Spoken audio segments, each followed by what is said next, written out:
Dinosaur Man.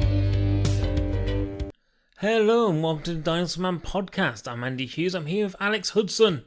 The smallest squad is 2. Can you be a squad of 2? Yeah. Army of 2. That's a game. They play it in tennis. Squads, mixed squaddles. Sounds like it could be a Suicide Squad member. Mick Squaddles. He's a Scottish, I don't know, squaddle. What's a squaddle? Mick knows. It's probably I feel like squaddle sounds like well, there's like 3 words in there that I wondered what was going to happen. It's just like... Yeah? Yeah, I'm thinking of Watto. So Mick Squaddle came down from space. Okay, the space! He came from Space Scotland. It's fine, I have Scottish heritage, I'm allowed to do it. And was recruited into the Suicide Squad. You want to recruit me into what? What is this? Some kind of suicide squad? That's our kind of our whole deal. Well, what powers does he have? I can throw the haggis. I mean, he could have thrown the... What's it called? Caber. Yeah. Could have tossed the caber. But you went for a haggis. It's more effective, explodes on impact. Lighter, I suppose, as well. Don't need to be so strong. Light as a feather, stiff as a board. Does he compete in the Highland Games? Yes. Oh, aye. Rory's gonna love this. Oh, we've lost Rory now. Like, the one guy I could rely on to He'll listen. notice that is a pretty perfect Ayrshire accent. That's my Scottish heritage shining through. So you may have noticed... I see your Scots heritage shining through. Nobody needed that. I thought that was good. You're Anything wrong. to break up the McSquaddles. You might be wondering why we're talking about Suicide Squad. Well, it's because there's a new bloody film coming out. Yeah. I'm sorry, guys. Have you even read the papers this week? Every day, front page, COVID. Second page, Suicide Squad. So, the Suicide Squad. Yeah, don't be thinking they're just re-releasing Suicide Squad. We know DC have done that already this year with another movie, but they wouldn't do it twice in the same year with the same movies.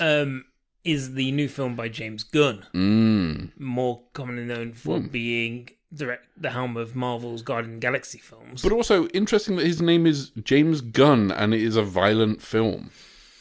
So, the Suicide Squad is an R-rated... Okay, not that interesting. No, it isn't. It's like the new R-rated version of... Yes. It's kind of a pseudo-sequel, so it contains elements of the DNA of the first one. But yes. also is... It's more like a thing. pseudo-side squad. Oh, God. Oh, no. Are you regretting saying that we should record this in the evening? I wanted to get up at 7 a.m. tomorrow and record this. Yeah, but then you get nothing from... I'm not crazy early in the mornings. I'm crazy in the nights.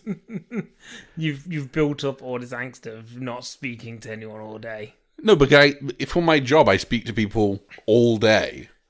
I do normal speaking. Exactly. I'm good at speaking.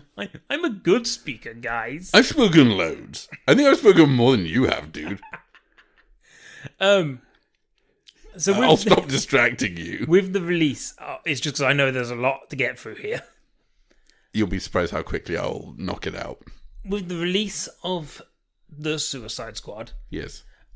we thought it would be fun to maybe look in depth, maybe not that in depth, look kind of glancingly at the members that are in the squad, and see what they're all about. And there's only one true way to do this, which is basically Alex will tell us what he thinks each of the characters are, and I will tell him how close he gets. And my guesses will always be better than whatever these stupid comic book writers came up with. Oh, he got bitten by a radioactive spider. Well, I thought he fucked a spider. So this will be a nice way for the listeners to learn a little bit about the Suicide Squad before they watch it. They'll only remember my ones. And also for you to try and are the ones from Suicide Squad, just to see how well you actually paid attention to that film. I remember them all. So, are you ready? Okay, I know like 4 of them are returning. So, the first one is one that isn't returning.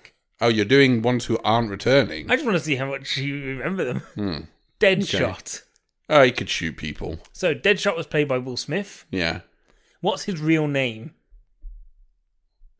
Slade Wilson. That is Deathstroke. But They're the same character, except one of them uses a gun and one of them uses knives. that was nice. That's true, though, isn't it? His Walter White. Is it Walter White? It's Floyd Lawton. That's basically Slade Wilson. Give me that. Um, He loved his daughter so much, and his power was that he loved his daughter so much that he wouldn't shoot someone for her. So, how do you want to do this? So, what I've got is I've got a bit backstory for them, and their powers. Do you want to guess them in that order? I've just told you everything I know about this character is his backstory is he loves his daughter, and that means that sometimes he isn't the best shot in the world, but every other time he is the best shot in the world. Yeah, he's commonly Oops, looks like I missed. he's commonly known as the deadliest assassin in the DC universe. He confidently boasts that he has never missed a shot. So his backstory is this. So this is comic backstory rather than like movie. He grew up in a wealthy household with his mother, abusive father, and older brother Eddie. Eddie was beloved by his parents, and the other townspeople, while Floyd was a troubled child and despised by his parents. Townspeople, what is he, fucking Frankenstein? Still, Floyd idolised his brother and always stood up for him during conflicts with the town's other children. What is Such this a weird town? Floyd's parents were the most powerful people in this town. But they were known to despise each other. A lot of despising going on. Eventually, Floyd's mother claimed his father had become too abusive, prompting Floyd and Eddie to kill him. When Eddie attempted the kill, he shot his father's spine, crippling him. Floyd took a shot from his treehouse, but accidentally killed Eddie instead. From that moment on, Floyd swore to never miss a shot again. Why was he shooting from the treehouse? Can I say something? Yep. I thought you were doing characters from the first movie. None of that shit's mentioned in the first movie. No. I just want the backstory of the thing. Like, I don't think we saw that character. I think we just saw someone who loved his daughter so much that he would shoot someone, but not always. So this is like his original one. Sounds dumb as fuck, and I don't think it's very good. What do you think his powers are? He can shoot people. I've seen it. So yeah, He's got a top trumps card, and it says shooting 20. He's a dangerously skilled marksman. Yeah. Highly trained He's assassin. like the bullseye of DC. We know that. He's proficient in the use of explosives and knives. Just like Bullseye, he used exploding playing cards. He's a master martial artist and hand-to-hand combatant. Just like Colin Farrell was in Daredevil. Expert tactician, strategist and planner. Exactly like Colin Farrell was. He decided to fight him up in the rafters of the church. Utilises high-tech equipment and he's a skilled gunsmith. Playing cards and guns. So yeah, same character as Bullseye. So yeah, you were close with Deadshot. Like I think I was 100% correct with Deadshot. I remember that he loved his daughter so much that sometimes he'd shoot people. A fun fact about him: in his first appearance, Deadshot was dressed in a top hat, tails, wearing a cowboy gun belt and a little Lone Ranger mask. Unfortunately, he didn't keep that costume. And they wonder why I think comics are weird and dumb. Second up, Yeah, Harley Quinn, I know her powers. played by Margot Robbie. What's her real name? Harleen Quinzel. Put some respect on that doctorate she's got. But I think sometimes she's a trainee doctor. So I will say That's true. trainee doctor Harleen Quinzel. So what do you think, what's her backstory? She was a psychologist Yeah. who fell in love with the Joker when he was one of her patients.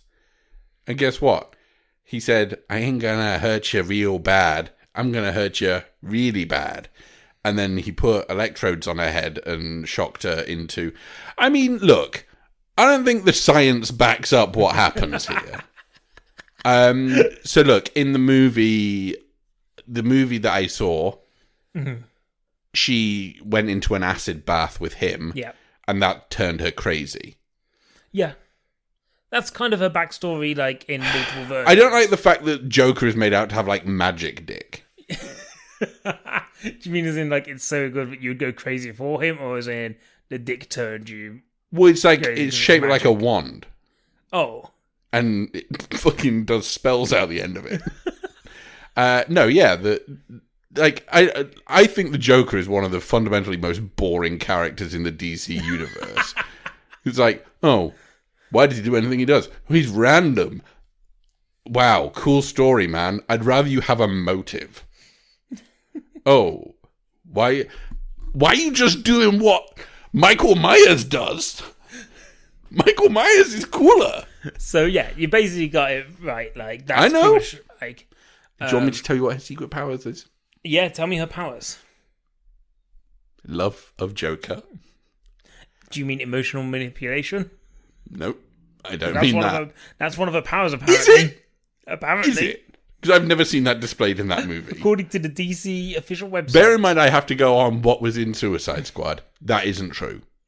Her powers were she has a baseball bat. Trained psychiatrist?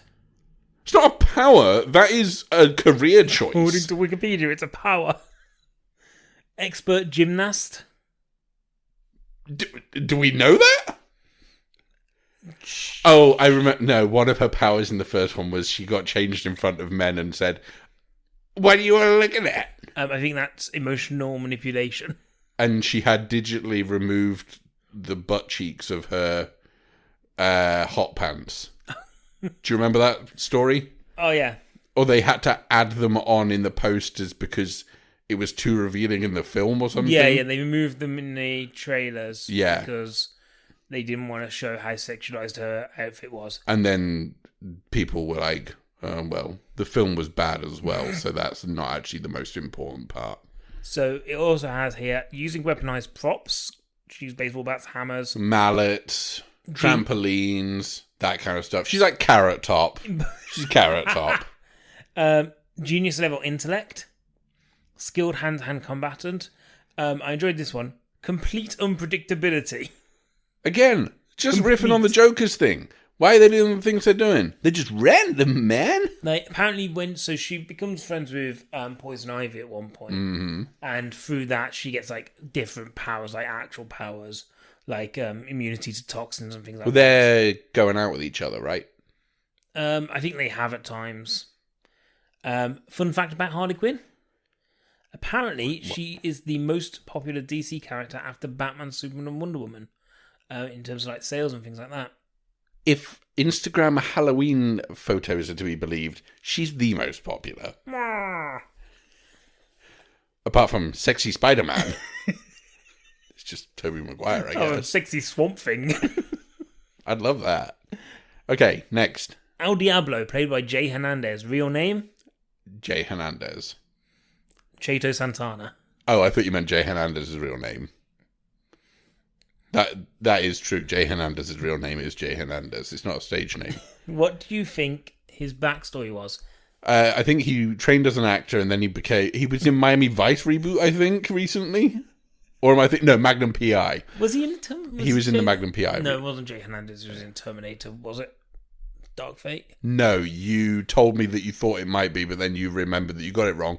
He's actually in Bad Moms, I believe. Anyway, that's not important. The backstory here is he had a family. Yeah. He was involved in gang stuff. Yes. His family died, maybe in a fire, but I don't know if that's true. Wait, hang on. He got involved in gang stuff. Maybe he went to prison and then he got out, but he killed his family in a fire that he started because he can be on fire. Okay.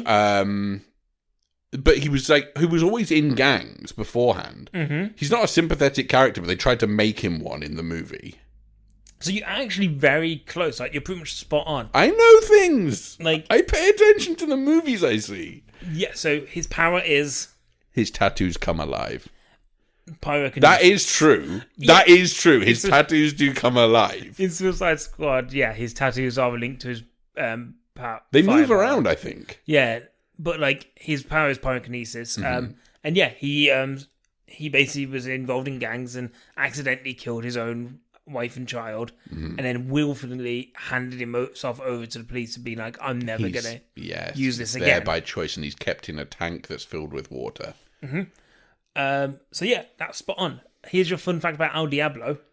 There have been 3 characters with the moniker of El Diablo. The other 2 are Lazarus Lane, who is a man with a demon inside of him, and Raphael Sandoval, who, it seems, from what I read, was a man who gave himself the title while hunting for some serial arsonists. He didn't have any powers except he was an Olympic-level boxer and athlete. That was in his powers segment. Okay. Sounds good. So, like, he had no fire powers. He just punched people. But also, El Diablo, spiciest hot sauce. Thank you for another fun fact. For those, I think that's only at Taco Bell.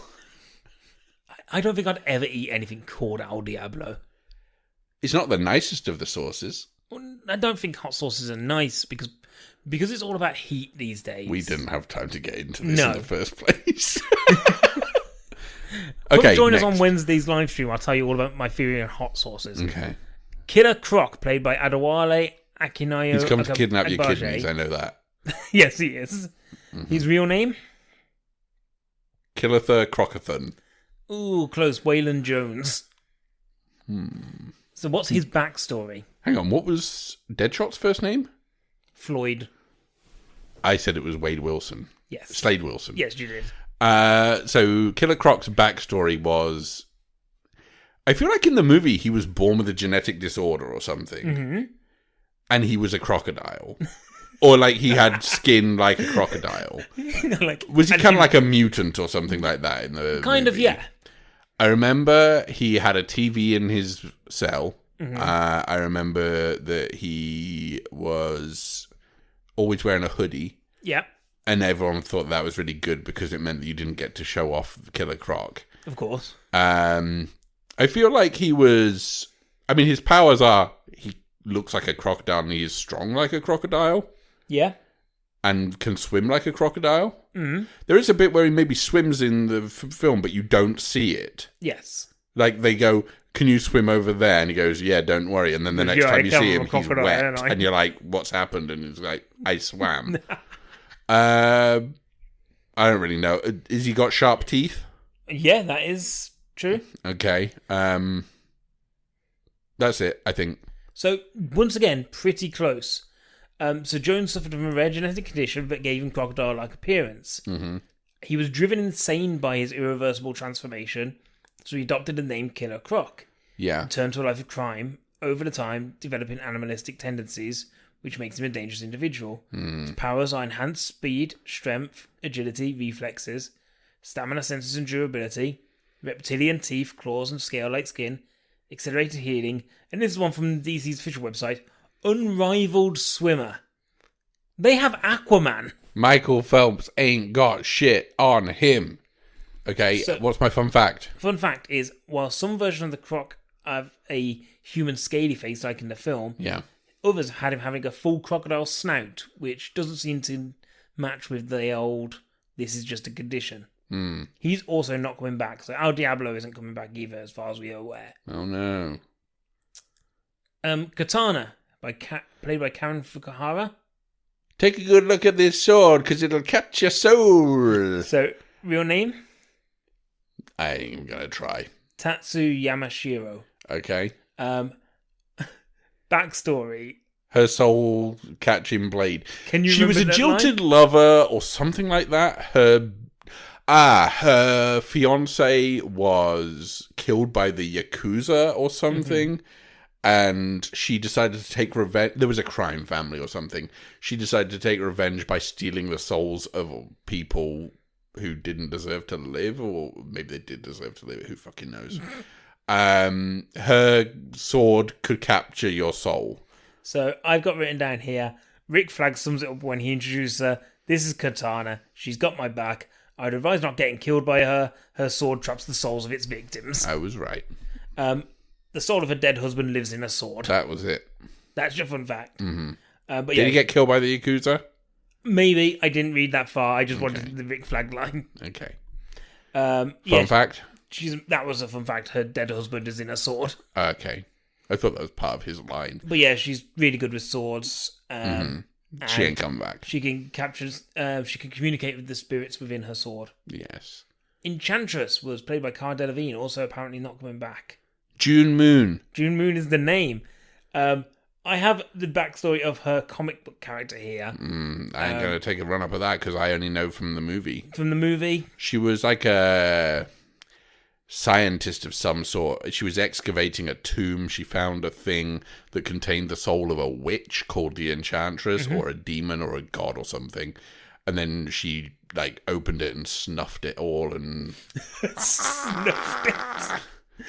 And then she had the ability to turn into a sort of evil version of herself. And then also she could make people do what she wanted by whispering in their ears, I think. Yeah, I think so. Kind of almost Scarlet Witch-like. And I guess that's kind of it. So, her comic book backstory... I remember her brother.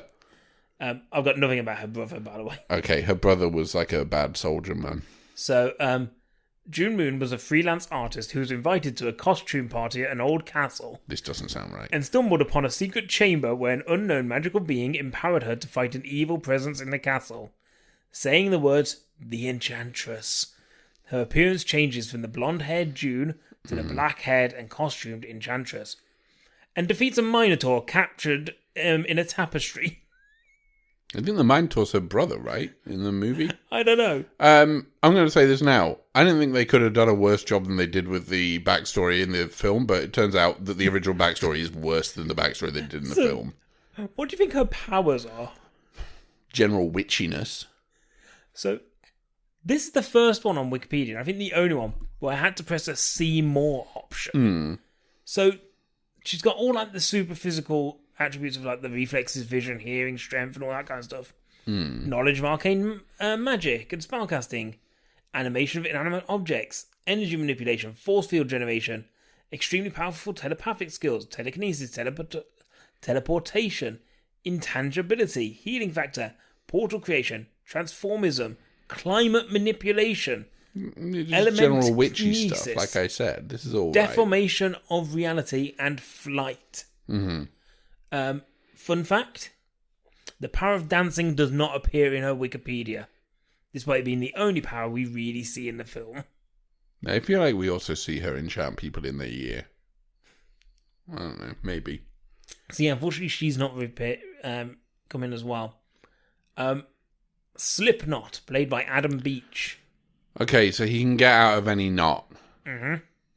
That, I mean, in fairness to me, that isn't me being pithy. That's what they give us in the movie. I think he's, I don't know. That's it. In the movie, he's the one who tries to run away and he gets blown up. Yep. And it's to show you the jeopardy of things that literally have no jeopardy for the rest of the film. That's it. So, real name is Christopher Weiss. Slipknot works for a chemical company in the southern United States where he develops his formula for the durable ropes he would later use as Slipknot.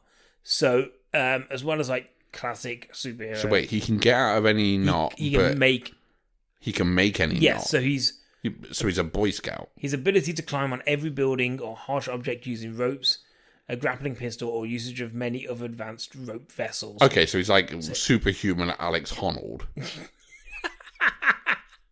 That's a great reference. Like, that's it. A fun fact for you. Why don't they get Alex Honnold in the movie? Because they got Adam Beach. He did nothing. So the fun fact I found out was there are multiple stories where Slipknot doesn't believe there's a bomb implanted on him and gets blown up. Like, it's not just a Suicide Squad story. There's at least one other story where he doesn't believe there's a bomb and gets exploded. I don't like this guy. So he has a running thing of just being the guy who doesn't believe that he's, rigged. You'd think after the first time they killed him, he'd believe it. Rick Flag is coming back, played by Joel Kinnaman. Real name? Well, it's not Randall Flagg from The Stand. It's just Richard Flagg. Yes. Backstory for him, I feel like he's a soldier of sorts. I feel like we maybe saw some of this in Suicide Squad and I didn't like it. Joel Kinnaman plays him, so he's kind of like this kind of stand-up guy, but at the same time you've got this undercurrent of I think you're a real piece of shit as well. Things that he's good at, I think he can fire a gun well. I think he is pretty bad as a leader. He doesn't seem to be able to control the people who he's sent with. Like, he's the wrangler, I guess you'd call him. And yet he does probably the worst job of wrangling that team that anyone could have done. So I'm going to say that, number one, his first superpower is being inept. And his second superpower is being a very forgettable character. So, the original Rick Flag was Richard Montgomery Flagg. Mm-hmm. He led a division in World War II called the Suicide Squadron. And in their first mission, Flagg was the only survivor. This sounds like something that was made up after the fact when they were like, let's do a World War II comic book. Well, after that, his team enjoyed increasing success and decreasing casualties. So he was a member of the original Suicide Squad. Now, the fun fact is, the Rick Flag we see is probably Rick Flag Jr., who is his son, who basically just follows in his father's footsteps. I hope they explain that in the film. Yeah, they don't ever really explain where he is. He's just like a guy, isn't he? I hope they explain it in the film. And the last of the original ones, also returning in this film, is Captain Boomerang, played by Jai Courtney. Best Do you remember character. his name? Captain Boomerang. George Digger Harkness. I actually probably could have dug that out there. I remember the Harkness thing. So, do you know anything about his backstory? He's an Australian because he's got a boomerang, so he has to be. He narrowly beat out Lieutenant Didgeridoo. He's like I feel like he's like a long-time criminal. He's a repeat offender, maybe. He got dishonorably discharged from the army. For, I don't know, throwing a boomerang at someone. I feel like he's an extra from a Paul Hogan movie, and his boomerang doesn't fundamentally understand the laws of physics. So what's his... How does the camera stay as steady as it stayed? The boomerang is spinning around. You don't see a detached camera that just stays steady. Boomerang's got a twirl, you know? Then Boomerang's got a twirl. I hate that movie. 0 stars for that movie. So, his powers? He's got boomerangs and they can do different things. Like, one of them's a bomb, one of them's a camera, one of them doesn't understand the laws of physics. It's like Captain America's shield. They can all do things that they shouldn't be able to do. And you're expected to just go, oh, well, it's comic book, so that's the rules. But then there's a part of you that's just like, no, but really, though, why? So that's his power. And he has a pink fluffy unicorn. His powers are expert marksman, expert combatant, and utilize various trick and weaponized boomerangs. So, the backstory I found for him was Harkness was raised in an Australian town called Korumburra in poverty, during which time he developed great skill in making boomerangs and in using them as weapons. As a young adult, he was hired as a performer and boomerang promoter by a toy company. It was at this time he developed the Captain Boomerang persona. Audiences ridiculed him, and the resentful Harkness turned to using his boomerangs for crime. So he feels like he's cultural appropriation, isn't he? Well, fun fact. Of Aboriginal heritage.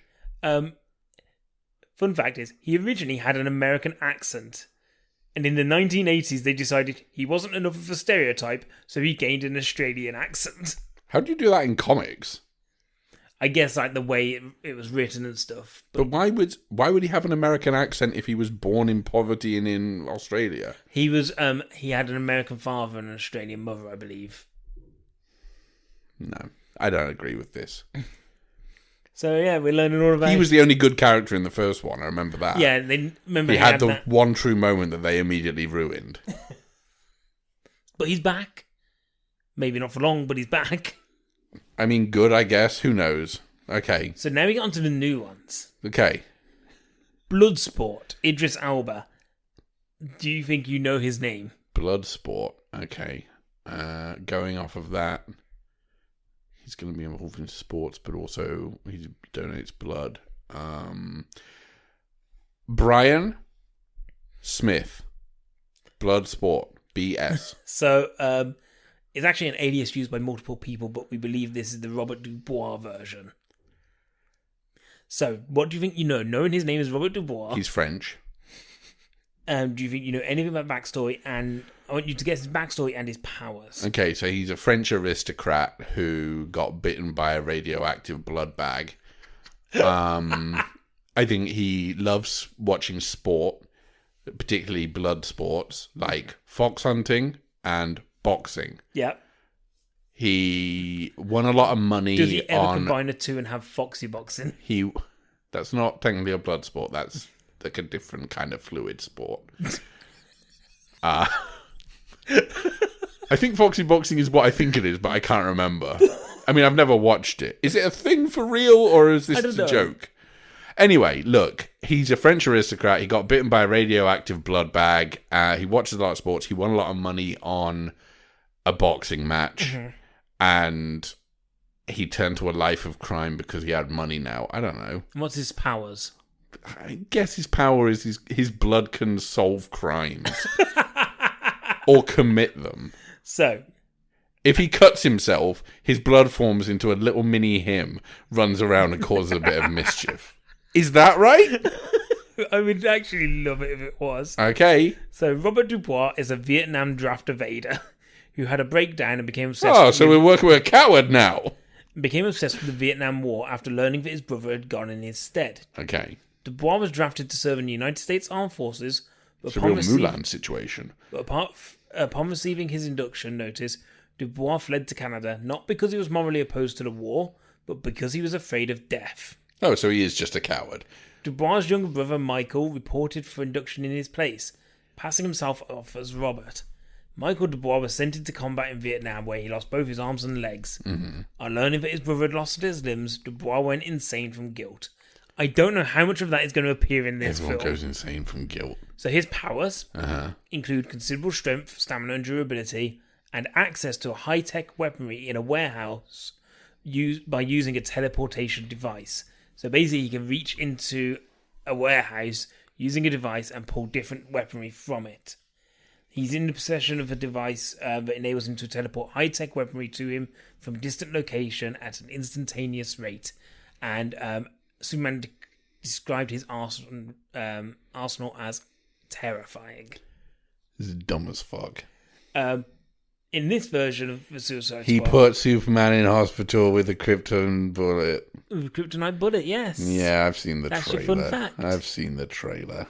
But yeah, I don't know how much of his backstory is going to come into this, but who knows? Next up is Peacemaker, John Cena. I know about him. Yeah, what's his real name? A really boring name. Peter Maker. Clive Allen. Christopher Smith. Like the director. I guess. Okay, his backstory then is he made Creep. He also made The Banishing this year. He did... What's the other one? Triangle. Okay, so Christopher Smith, a.k.a. Peacemaker. Mm-hmm. I know he's the star of his own HBO Max series, and that's all this fucking stupid shit that matters these days. He wears a silver helmet. He loves peace so much that he'll kill for it. Mm-hmm. Which is obviously like one of those things that's like, oh, aren't we being funny about this? I don't think so, no. I think that's just like a stupid idea. Yeah, he loves the idea of peace so much that he'll kill anyone to defend the right to have peace. He's got pistols in the movie. He wears like a red shirt and he wears a silver crown and helmet thing. Yep. He seems to be an asshole, but then again, that's kind of this film. And what did you say his powers were? Peace loving, and he's good at shooting, I imagine. Skilled at long range combat and close combat. He's got great stamina. He's got good strength, and he's obviously got a metal helmet. So, Peacemaker is Christopher Smith, a pacifist diplomat, so committed to peace he was willing to use force as a superhero to advance the cause. He uses an array of special non-lethal weapons. His powers include he is the peace. Yeah, but peace doesn't mean not killing. Peace means not attacking in any way. So I will explain that in a second. Okay. Oh, it's all self-defense. If you were peaceful, you'd let them kill you. He's the peak of human physical condition. He has body armor, flight pack, communications helmet, and advanced military weapons. Jesus fucking Christ. So he doesn't believe in not hurting people. He just believes in, not killing them. Okay. Mixed message. The fun fact is, Smith later learned that his peace through violence efforts were the result of a serious mental illness brought on by the shame of having a Nazi death camp commandant as a father. He believes his father's spirit haunts him continuously and criticizes his every move. He also believes the ghosts of anyone he kills remain inside of his helmet and he can communicate with them. Once again, not sure how much of that is going to end up in the film. Can we not just have one film where there isn't a critical Nazi ghost dad? I feel like I'm seeing that in every fucking film. This, Jojo Rabbit. There's Nazis who are criticizing people from beyond the grave in every film these days. I don't know whether that's going to come into this film, but it could do. I'm so delighted that I'm not going to see this film now because it sounds awful. Savant, played by Michael Rooker. I mean, look, I know Michael Rooker's in the film for the reason that James Gunn is directing the film. He's got long hair. He looks a bit like Neil from The Young Ones. Do you want me to give you his name? Yeah.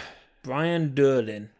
Okay, well, Brian Derlin sounds like the name of someone who spends too much time on the internet message boards. He's got sort of I don't know, scraggly hair. He looks a bit like a shaved ZZ Top member. I don't really know what else there is to say about him other than the fact that he looks like... I feel like he's... Is he got a chain in the movie? I don't know. Not sure. I feel like he might, but maybe he doesn't. He's probably going to die very early on. So what's going on with him? So he is the spoiled heir to an enormous fortune. Hang on, what's his character's name? Savant. Okay, so he's just really good at stuff? Is that... he's a brilliant mind? So, he has a genius level intellect. Yeah, there we go. So Savant has moved to Gotham City to become a self-styled vigilante. However, after Batman discouraged his involvement in vigilantism because of his lack of care to protect others, he turned his own formidable computer skills into a profitable blackmailing business. Of course. He exhibits forgetfulness due to a chemical imbalance, but he's also a master martial artist, really good at computer operation and multilingualism. Yeah. I think I messed up about 4 words. Why? So why is it that there's always a chemical imbalance in the brain? Why can't it just be, this is a regular guy. His name is Clive, and guess what? He kills people. What's the reason for it? He just does it. Your fun fact for Savant? Yeah. In the New 52, he's never washed his hair. In the New 52, he is sent to Brazil as a punishment for betraying the Suicide Squad and is never heard from again. That might be the best fate you could hope for. Next one, TPK, played by Nathan Fillion. I don't even remember seeing him in the film, so I'm guessing he's a CG character, I'm guessing. Is this right? Or is he in the actual thing? It's actual Nathan Fillion. I've not seen him in the trailers, I feel, but maybe that's because I just... He's in there very briefly. Okay, so it stands for something. So TPK, you say? Yep. Well, CPK stands for California Pizza Kitchen, so I'm going to say Texas Pizza Kitchen. Am I close? No. Tennessee Pizza Kitchen. TPK seems to be just an anagram that they've created because it's not his actual name in the comics. Okay. So he's called TPK in the movie? Yeah. But in the comics, he's something else? In the comics, he goes by the name of... Well, I guess his actual name is Splitter. But that's not what he's more commonly known as. Okay.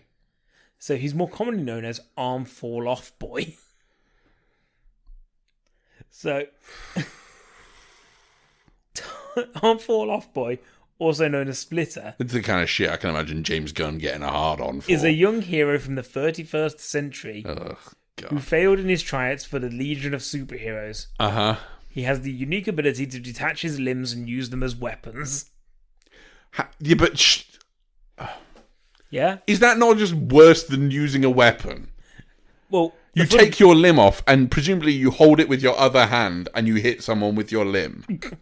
The fun fact is... Or can his limb do cool shit when it's detached? Well, it shows in the trailer that his arms can just detach, like without him having to pull them off. Mm-hmm.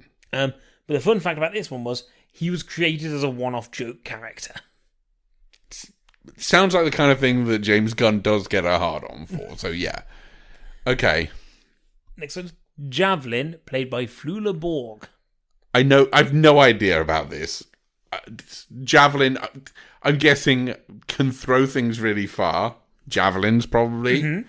Throws spikes in the air, uses them as weapons. Is probably an Olympian who turns evil. Yes! Because they were jilted on the ceremony or something. Like, is this... So, his real name is Gunter Braun. Okay. There isn't much information about him, but the Javelin is a former German Olympic athlete who turned to a life of crime using his uncanny abilities with a javelin-based weapons arsenal. Jesus fucking Christ. His powers include using gimmicked javelins and other gadgetry. The thing is, like, you were so close. I've got such little interest in these sort of, like, I don't care about the ones who've got, like, oh, I am Iron Man and I have an iron suit and I am a man. Like, I get what that is.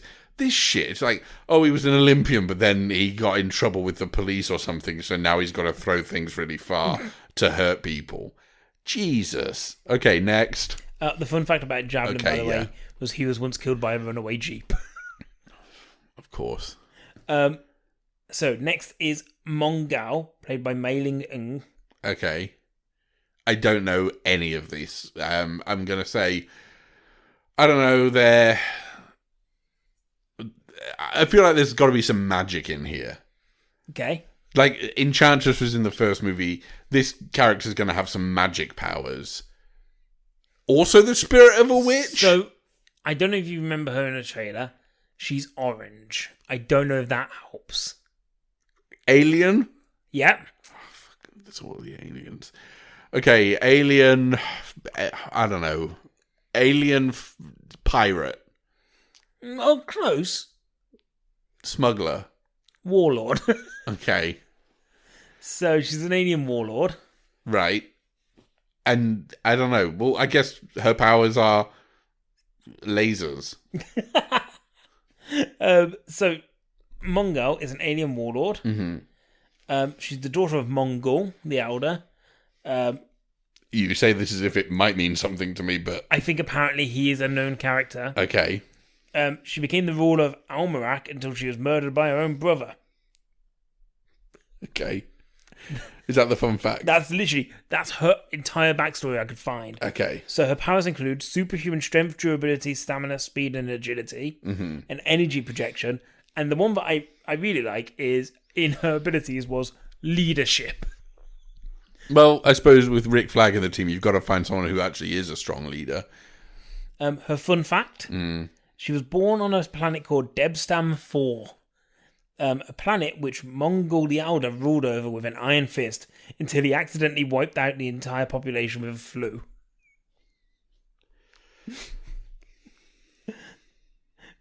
So what, they just stole the storyline from War of the Worlds? Yes. All right, next. God, Blackguard, played by Pete Davidson. Okay, I've seen him in the trailers. I mean, he just looks like Pete Davidson. He's wearing I feel like he's wearing, I guess, a black suit. Yeah.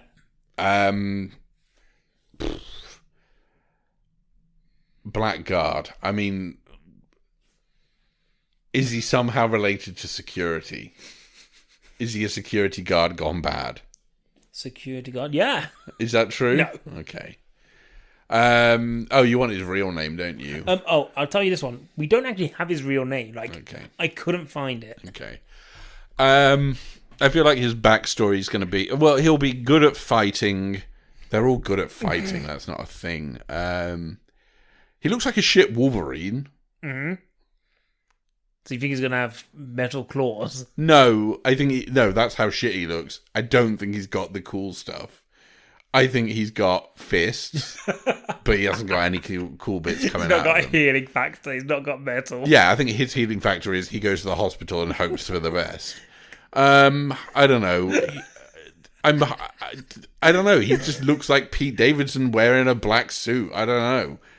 What else is there? Like, what? Like, have you given me anything here that means that I might be able to get there? Genuinely. Javelin, I can guess what the fuck that is.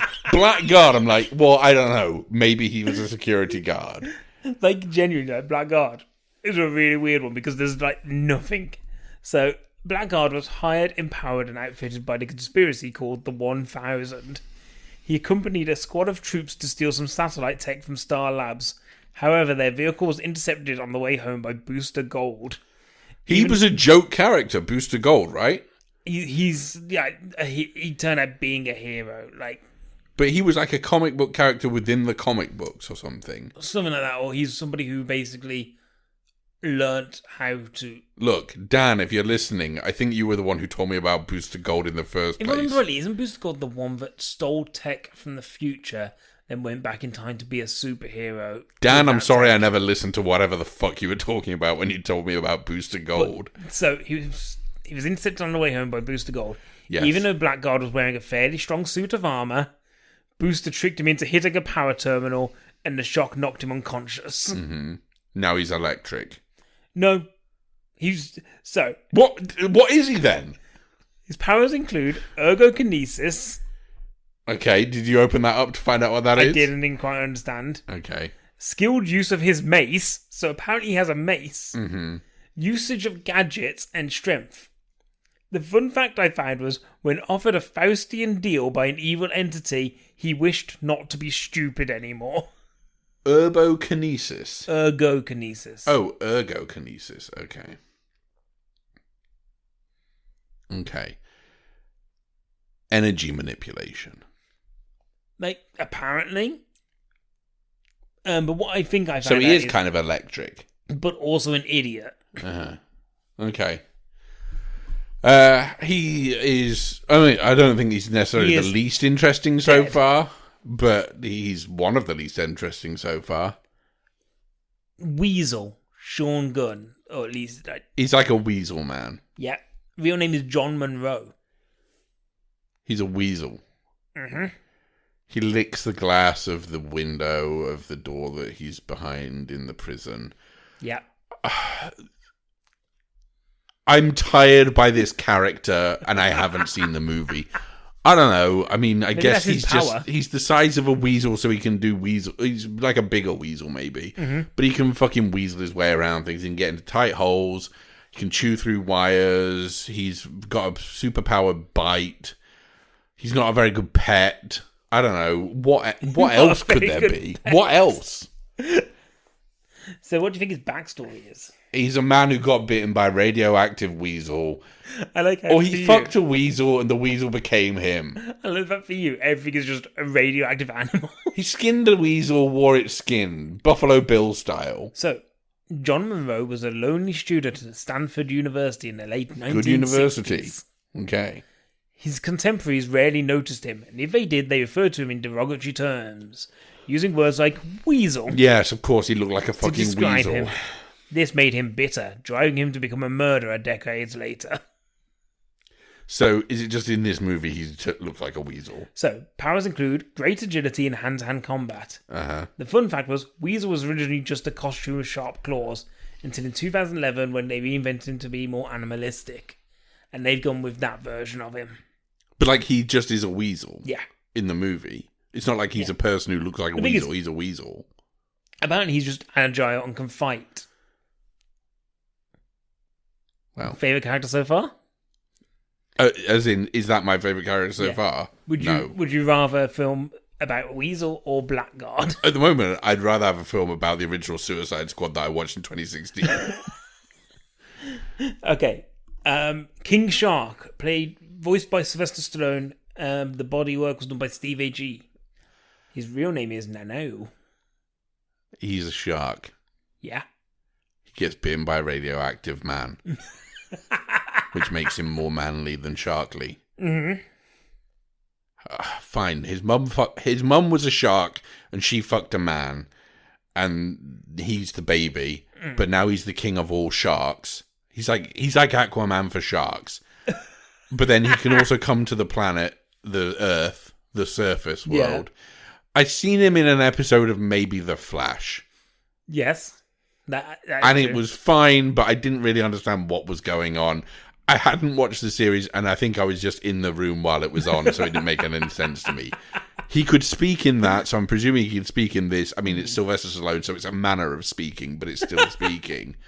I don't know. I mean, like, his powers are going to be, he is strong like a shark. He probably can never stop moving in case he'll die, just like sharks. And can't swim backwards. And I don't know, weaknesses, loves a good chumming.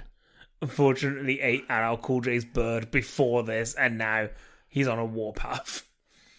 Is any of that correct? So, is he the Aquaman of sharks? He is a humanoid shark. His father is the king of all sharks. Well, then he's Prince Shark. Also known as the Shark God. No, Shark King. King Shark. Originally... This guy is a pretender to the throne. He's a prince. Originally was believed to be a human mutation. Mm-hmm. It was later confirmed he was the son of the Shark God and was responsible for numerous murders in Hawaii before Superboy stopped him. Okay. So, it was originally believed what you thought, which was somebody fucked a shark. But actually, that's what he looks like. So what you mean is, his original backstory was what I said, but then they rewrote it to make it something else. His powers include... so I am right here. I'm taking that as a win. Superhuman strength, speed, stamina, blah, blah, blah. Mm-hmm. Sharp claws and shark-like teeth. Mm-hmm. Shark-like features, I would say. Enhanced senses and sonar capabilities. Underwater physiology. Regenerative healing factor. Longevity. And resistance to telepathy. Okay. Fun fact, he is originally depicted as a great white shark, but became a hammerhead during the New 52.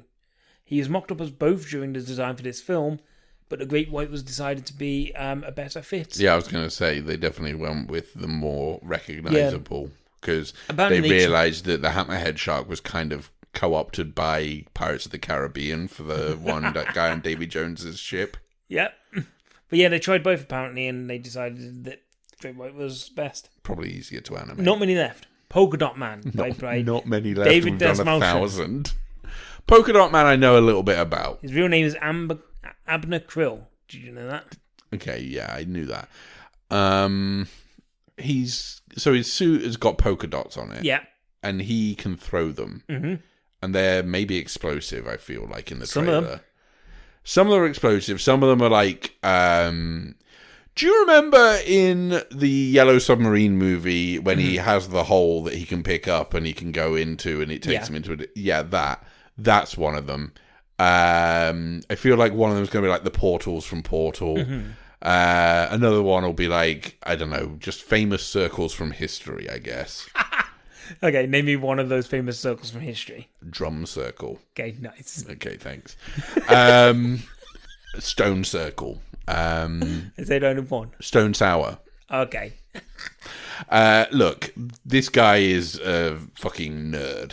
Yeah. Look, he's probably the most dangerous character because he's got explosives on him. Like, literally on him. Because they're on his suit and he can pull them off or something. Yeah. So, can I just say now, these are stupid.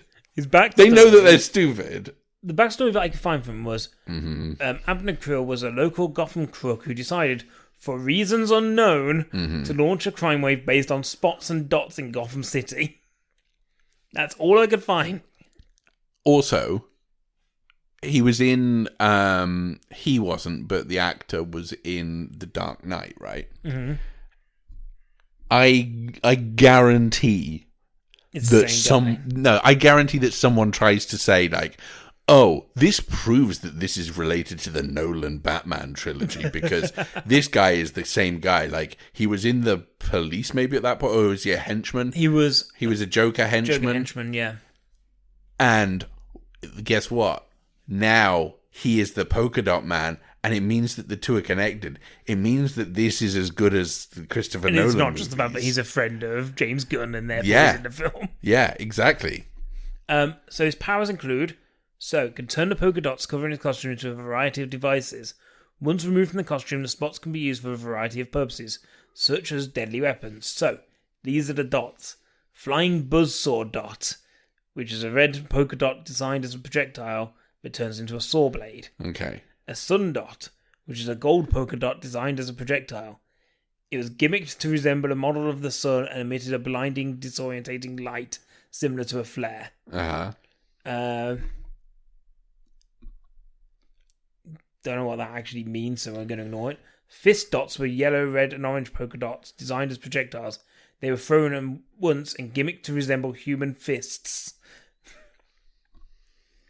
A hole dot, which is a black polka dot, simply referred to as a hole by the polka dot man. It opened up what appeared to be a teleportation transport system and was presumably developed with assistance from General Immortus, whoever that is. But it's pretty much what you were saying. Yeah, like I said. Fun Beatles. Fact, he could turn his polka dot, was yellow, into a flying saucer, which was human-sized shaped, and he could use it to escape. Not human-sized shaped, like big enough for him to sit on and fly away. I can't wait to see that in the film. Polka Dot Man could be a lot of fun. Could be dead in the first 5 minutes. Who knows? No, I think he's in enough of the trailers to be. He's hanging around for a bit. What if it's just a montage? Could be. Right, second to last. Ratcatcher 2, played by Daniela Melchior. Okay. Real name Cleo Cazo. Okay. Cazo. I think she has the power to catch rats, and she controls a rat army. Mm-hmm. She's like Rat King, Rat Queen. Yeah. I mean, when you've got an army of rats, what else do you need? That's a good power. That's so far the best power. That's pretty much spot on. Yeah. So, she got a magic flute. Ratcatcher 2 is the daughter of the original Ratcatcher. Of course, everyone's favourite. So, her father has a special ability to communicate with and train rats. Can I just guess at Ratcatcher, the dad's name? Yeah. Ratcatcher 1? I actually don't have his name down. Original recipe Ratcatcher. But yeah. He's used his minions to plague Gotham on more than one occasion by unleashing hordes of the vermin. His powers include control over the army of sewer rats, manipulation over various things with cyanide gases, and use of a gas gun. Now, you might be thinking, why am I telling you about Ratcatcher 1? It was because Ratcatcher 2, this is her first ever appearance. Like, she was created specifically for this film. I remember. I know. Because people got angry when they said that she was cast as Ratcatcher, and they said, she's not a man. Yeah, but actually, she's not Ratcatcher. She's Ratcatcher number 2. Clever. So, yeah, it'll be our first ever time seeing her. What if she doesn't have any cyanide powers? Then that might be why she's number 2. She surfs around on a wave of rats. It'd be cool. Finally, the Thinker, played by Peter Capaldi. He's like a man with a helmet on that's got electrodes hooked up to his brain. Yeah. He'll probably be like, he's like Brainiac or Megamind or any of these people who've got a big brain. I don't know. He's really clever. He's genius level intellect. Let me guess. Is he all of their powers combined? Yeah, he has rats. Can he be? Is he a shark man? Yes. Is he a shark man from the waist down? Is he a javelin thrower? Look, okay, so his thing will be, I don't know, he got bitten by a radioactive brain. He's a philosophy student. Professor, of course he's a professor. Yeah. You don't get to that age and still be a student. So he's a philosophy professor. Start learning late. I read a thing recently. Yeah. And this is off topic, but it's fine. About a woman who had just started studying a psychology degree. She was 75. Oh, and you thought, what's the point? Kind of. But, like, I mean, without being harsh, being very harsh, but just being realistic more than anything else. What's she going to... What's that for? For herself. I mean, I guess at this point, it's just a case of it gets you out the house. But in the year of our Lord COVID 2021, that isn't true now, is it? Anyway, back to Ratcatcher. I mean, Brainiac. The Thinker. Sorry. Because they're all very different characters. Okay, so the Thinker, he's a philosophy professor. He's like the Riddler, but like shit. He's the one who has to solve the Riddler's things just by thinking about the them. Shittler, if you will. Okay, I think I read somewhere that maybe he's the villain of this, or I think so, yeah. I don't know. Or he's one of the bad guys, maybe. So I don't like the idea of this character because it makes me think that brains are evil, but brains are good. So, am I right?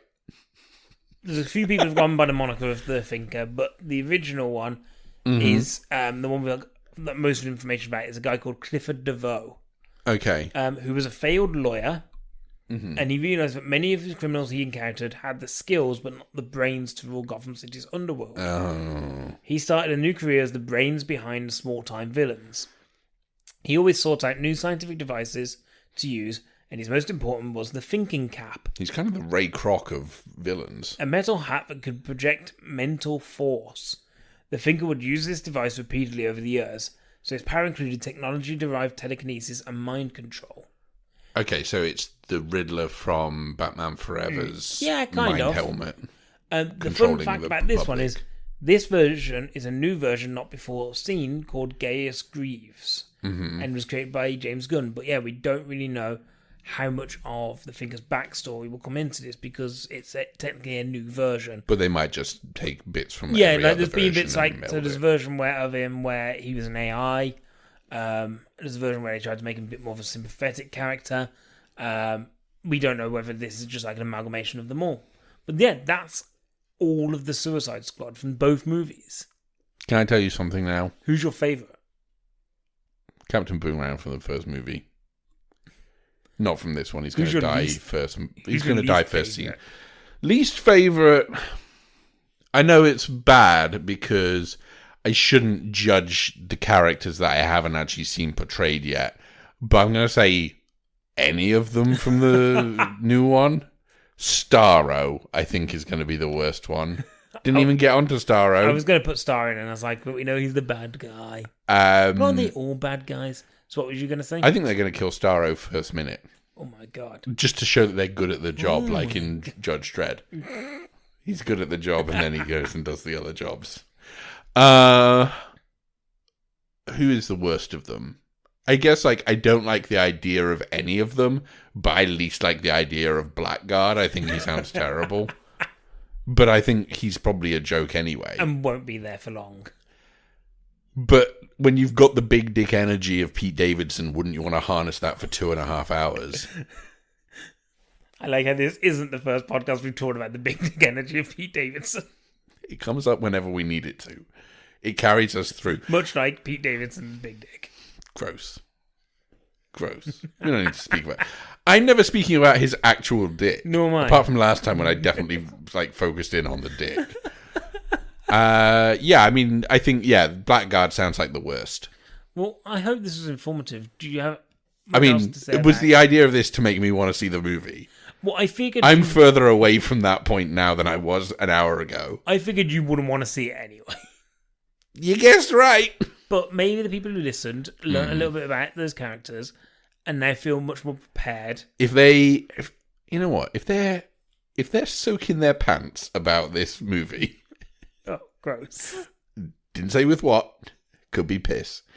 Could be, and I hope not, poo. Ooh.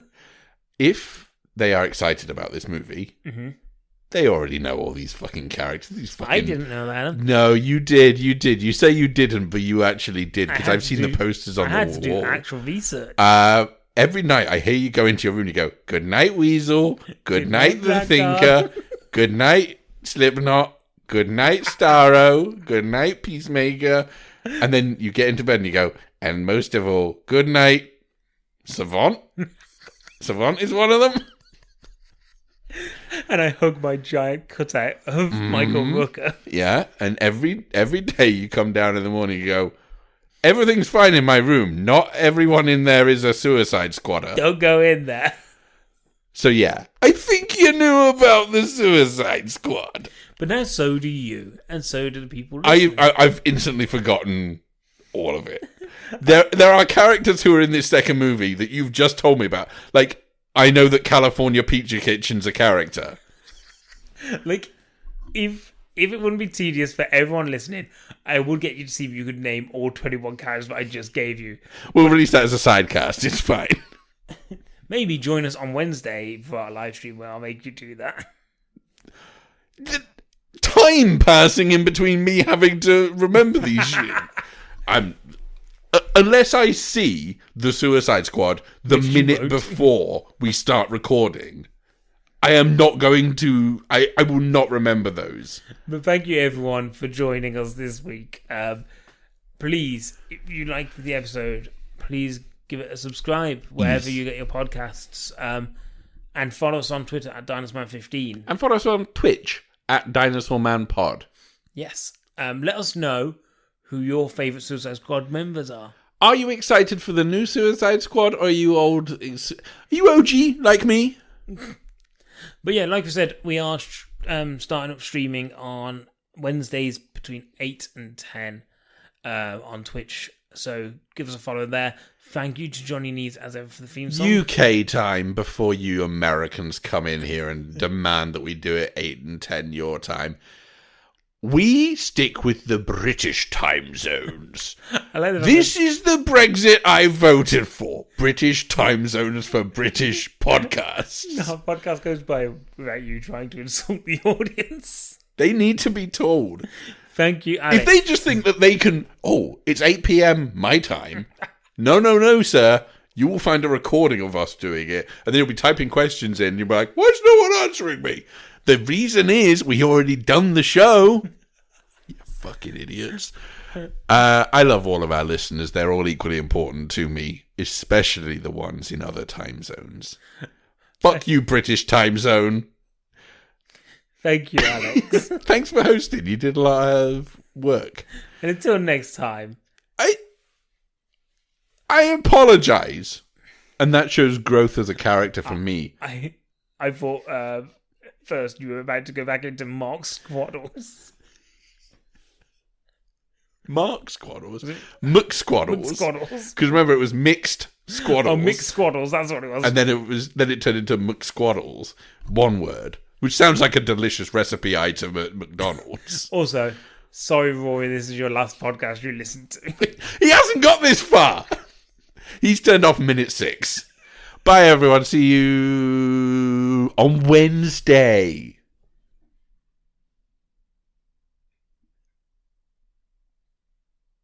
Or Sunday.